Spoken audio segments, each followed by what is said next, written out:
So a couple of months back, I got this DM from a viewer with this grainy video from the 2000s. It's taken on Saturday the 13th of May in the Dutch city of Enschede. In the neighbourhood of Vuurwerk, a crowd of people have gathered to watch an impromptu firework display. But it's mid-afternoon and something has gone very wrong. Ik ging weer naar buiten en het was één zwarte massa.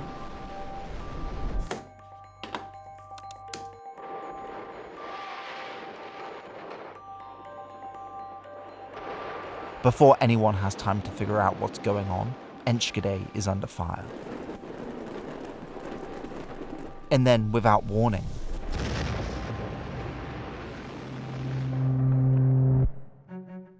the neighbourhood of Vuurwerk has been obliterated.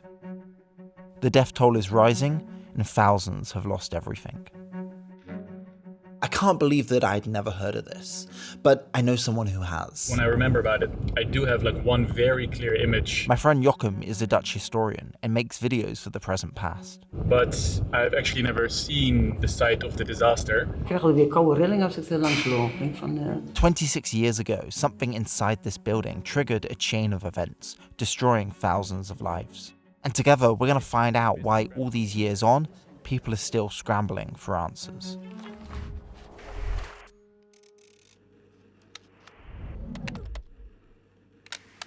Okay, right now Jochem is driving across the Netherlands to Enschede to see the site for the first time and to speak to people who were there. But while he's making that journey, I want to take you back to the year 2000. Enschede is an old industrial city. It was once a thriving textiles hub, but the industry collapsed in the 1970s and 30,000 jobs went with it. So at the turn of the century, it's a poor city of 150,000 people still trying to find its footing. So at that time, Enschede world was looked at as a bit boring, as a city with past glories, but not a happening place, as it were. Jeroen is living in the district of Vuurwerk at the time. It's a typical working class suburb. It's not glamorous, not rich, a little overlooked, but affordable. The homes are cheaply made, but it's a place where families, renters, migrants, and young people starting out have moved to. This is a Grolsch beer brewery, a local landmark, and just across the road, surrounded by houses, are rows of factories. In a town built around industry, nobody thinks twice about them. But one of them is home to SE Fireworks, which officially is storing 16 tons of fireworks. But what the surrounding 4,000 residents don't know is that the real contents of this building poses a catastrophic threat to everyone.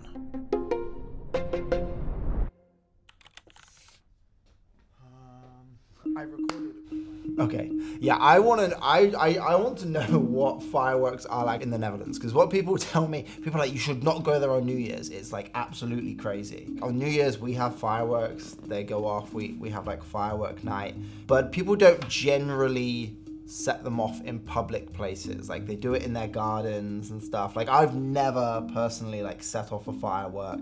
I mean, fireworks in Dutch culture are, it's very interesting. Like 5 years ago, if you would come to Amsterdam, people would go on the street, they have their champagne bottle, they put their rocket in it, and it goes off. But sometimes it's windy, or sometimes it just falls and it just shoots everywhere. If the next day you go into the city, the street is blanketed with these firecrackers.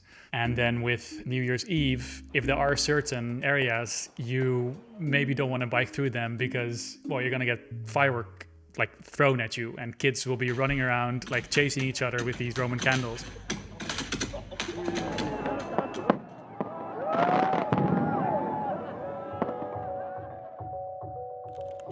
Regardless of where you are, fireworks being set off in the day is kind of strange. But the people nearby are curious more than alarmed.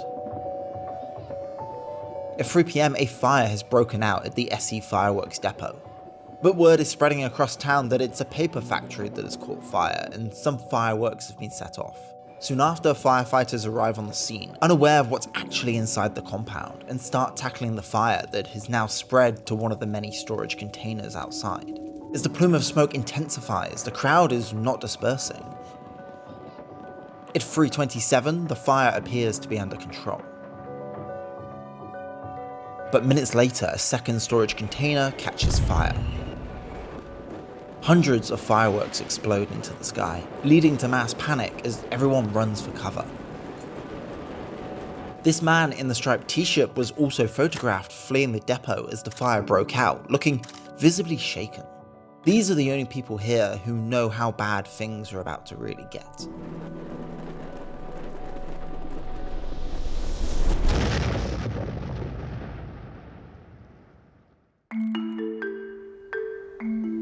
Okay, I am in Sicily. I'm recording a video that's coming out very soon. But I just need to take a minute to tell you about the sponsor of this video, and that is Babbel. Babbel is a language learning app that was actually coming in real handy whilst I'm here in Italy. In a lot of my videos, I interview people in their native language. Now, I usually have a translator with me, but I just really love learning about a place through local people, and being able to speak the language really helps. And Italy is one of my favorite countries in the world, and I've learned a little bit of Italian using Babbel, and I'm gonna try it out on my friend Angelo. Angelo. Here I am. Ciao, come stai? Bene, e tu? Bene. This is Angelo. Angelo obviously speaks Italian. Okay, Angelo, per favore, posso avere un caffè? Yes! And just using Babbel every day for 3 weeks, you're gonna be able to start getting the basics of speaking a new language. Angelo, is there a language that you wanna learn? Of course, because I live in Dubai, so I would love to learn Arabic. Arabic, now that would be cool Yeah. too. Okay, so if you want to give Babbel a go and learn a new language, you can get 55% off by just using this code. Link is also in the description. If you don't get on with it, there's a 14-day money-back guarantee, no problem. And let me know in the comments what language you are going to try. Okay, now let's jump back into this story in Enschede. As people run for cover, a third storage container ignites.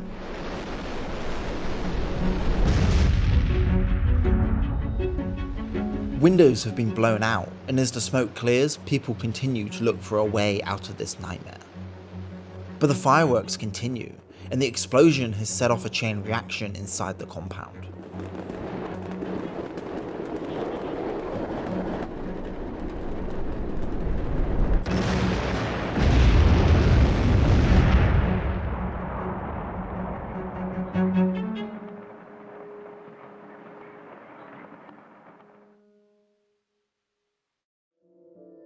When the dust settles, it becomes clear that Rumbek has been completely destroyed.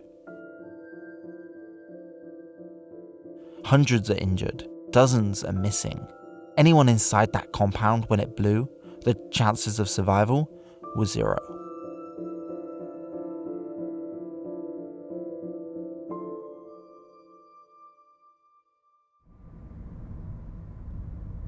So we're now on the road to Enschede, and I've actually never seen the site of the disaster.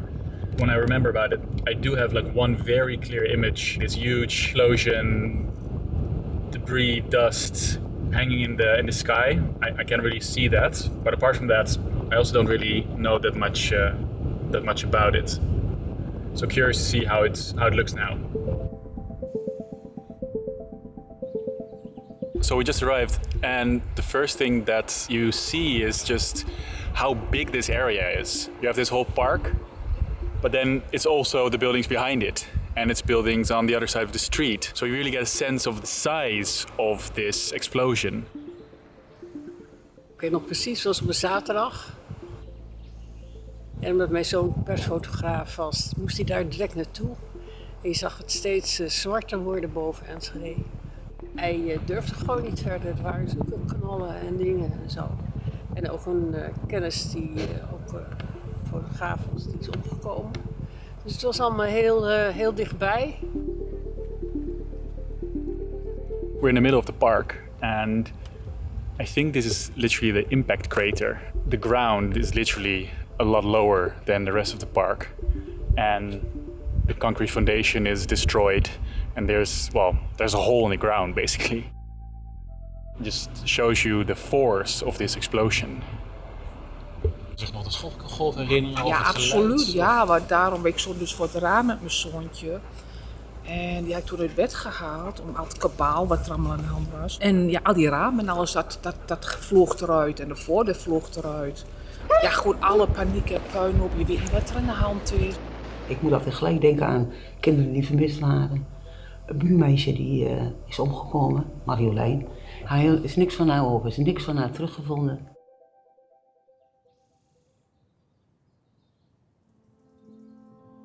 Along with Marilyn, 2 others were never found.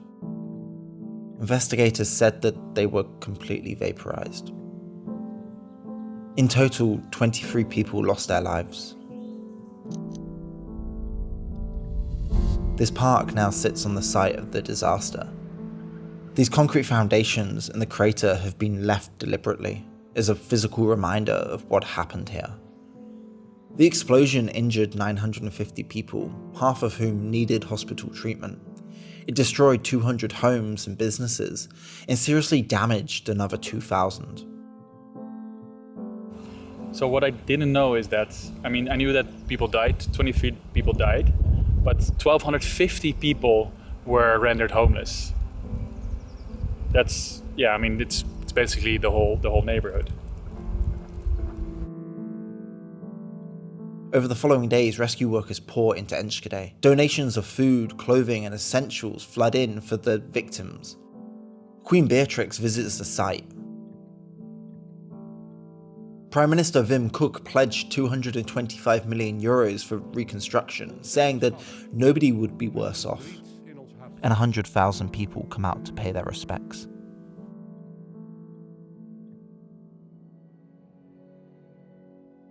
As the reality of the situation settles in for the community, everybody wants to know, how the hell did this happen? And could this really have just been fireworks? The man in the striped t-shirt photographed outside the burning depot is Ruud Barker, the co-owner of SE Fireworks. Did they know what was about to happen?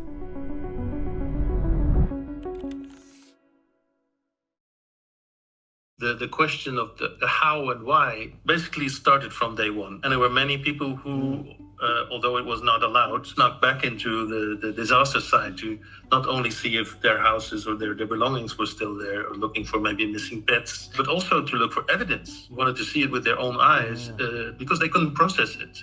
There's this psychological thing that they needed to make a story, to make sense out of it. The Netherlands launches its biggest ever post-disaster investigation.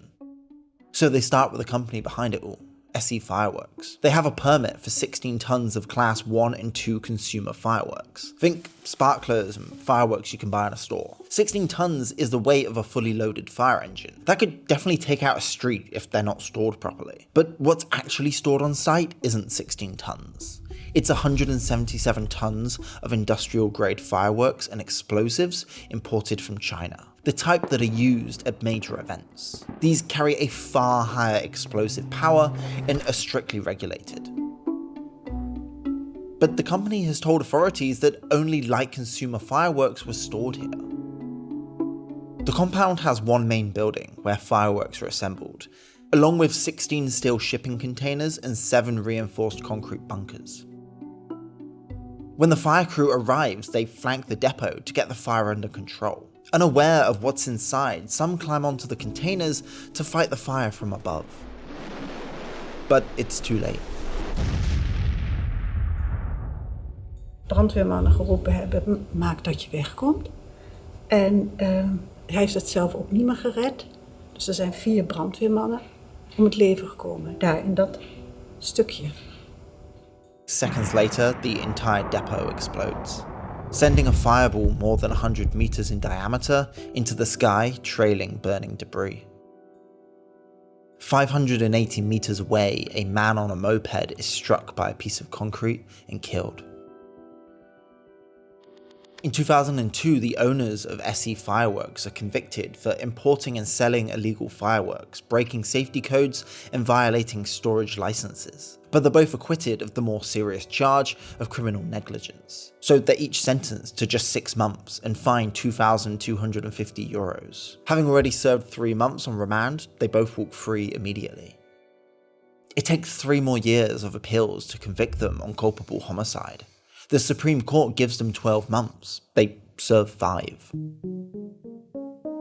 The local government has also failed. They never properly checked the depot's permits, and it turns out that there were some residents who knew about the firework factory and asked local authorities to look into it, but their concerns were never taken seriously.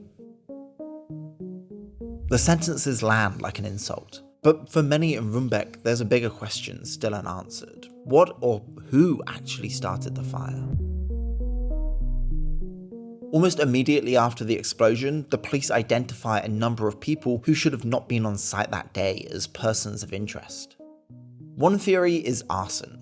In the months prior, there had been a series of attacks on industrial buildings across the city, but investigators rule it out. The previous targets were remote industrial sites, not businesses surrounded by homes. So could it have been an inside job? The financials are checked. SE Fireworks was doing well. There's no financial motive to burn it down. Months pass with no new leads. Then police arrest a 36-year-old man for setting his own car on fire. His name is Andre de Vries. When they question him, they also ask him where he was the day of the disaster. He provides an alibi that they don't quite buy.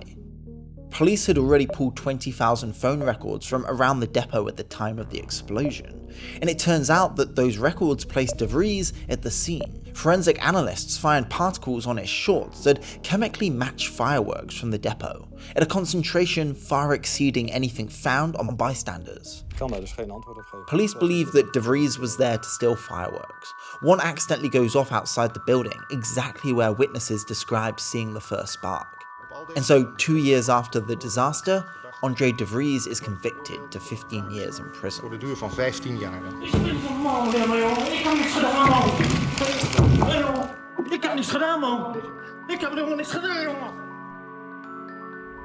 Rumbek is still a wasteland, littered with debris and fenced off because of asbestos poisoning. But finally, people have been convicted. The case is closed, and for the first time in 2 years, the people of the community here can start to heal.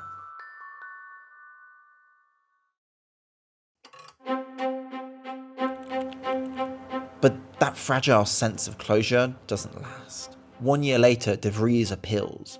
The court overturns the conviction. The judges ruled that there is no hard evidence placing him at the scene, and the forensic evidence is unreliable. Het opnieuw richt verklaart niet bewezen dat verdachte het lastiggelegde heeft begaan en spreekt hem daarvan vrij. De Vries walks away free and receives over €120,000 in compensation. 26 years on, the people of Enschede still don't know the full truth. And yet, life still has to go on. Het nooit duidelijk geworden is. Dat is het, men weet het niet. Wat weet men niet? Wat er lag, wie de schuldige is, hoe het eerste vlammetje daar gekomen is. Dat zijn allemaal dingen die je niet weet. Dat is allemaal onbekend. You want some kind of closure. You want a story with a beginning and an end, and the bad guy gets caught. But it was probably a kind of confluence of several things happening at the same time, a kind of unfortunate alignment of the stars. En wat ik dan ook altijd nog heel erg heftig vind, bij de 25-jarige herdenking was een van die echtgenotes van die brandweermannen, die was erbij. En iedereen die doet bloemen, maar zij had de schilderij gemaakt. En op de schilderij stond een doofpot. And some people are still involved in WhatsApp groups or news groups, including firefighters, who just want to get every shred of evidence that they can find, whether true or not, to hypothesize what happened, because the case was handled, I would say, pretty badly, although I don't want to talk bad about the hardworking detectives, but first they caught the wrong guy and then some evidence got lost, which didn't help people trust in the process of finding out what happened. Ik denk dat we ermee moeten leren leven dat we daar nooit achter komen. In the years that followed, €8.5 million was paid out to the victims. Around 35% chose to return and were offered better homes for the same rent as before. The architect is asked to rebuild Rumbek as it was, preserving the industrial character of the neighbourhood. But where no homes had stood before, he was free to start from scratch.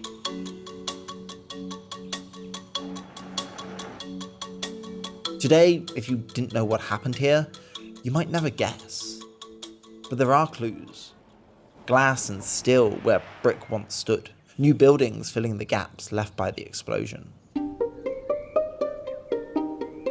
If you walk through the rebuilt neighborhood, there's a lot of very nice houses. But what caught my eye is that at some places you have these stones in the house that show in what year it was built. And it says, 2005, so built in 2005. And then you're like, oh yeah, this used to be completely different. This used to be something else. This used to be a whole different neighborhood. And that really brings it home. A disaster this size, you might expect time to have dulled it. We've covered stories like that before on this channel.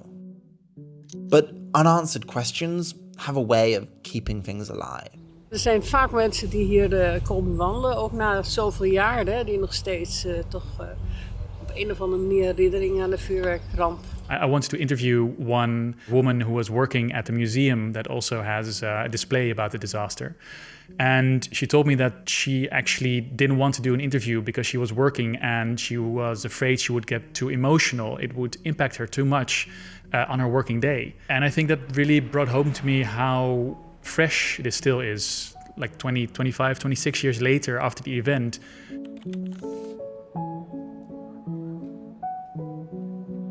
In the aftermath, regulations around fireworks did change.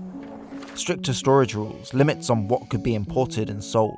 In fact, this year the country is set to impose a ban on most consumer fireworks. But it's yet to be seen how that's going to play out, and they remain deeply embedded in Dutch culture. But no policy change can fill the void that this disaster left on the community. We all need a sense of continuity in our lives, that the sun will come up tomorrow and your house is still there, your government is still there. A disaster destroys all that faith in your environment. When that video landed in my inbox, I assumed that this was a story that had been resolved. It happened in the Netherlands, a stable, organised country that seems to have things figured out. So I thought that I'd get an answer. Rumbek was reborn, houses went back up, and the park was laid out. In one sense, Enschede found a way to honour what had happened and move on. But some things can't be reconstructed. For the people who were affected, that faith, that feeling that the world makes sense and someone is accountable, that never fully came back.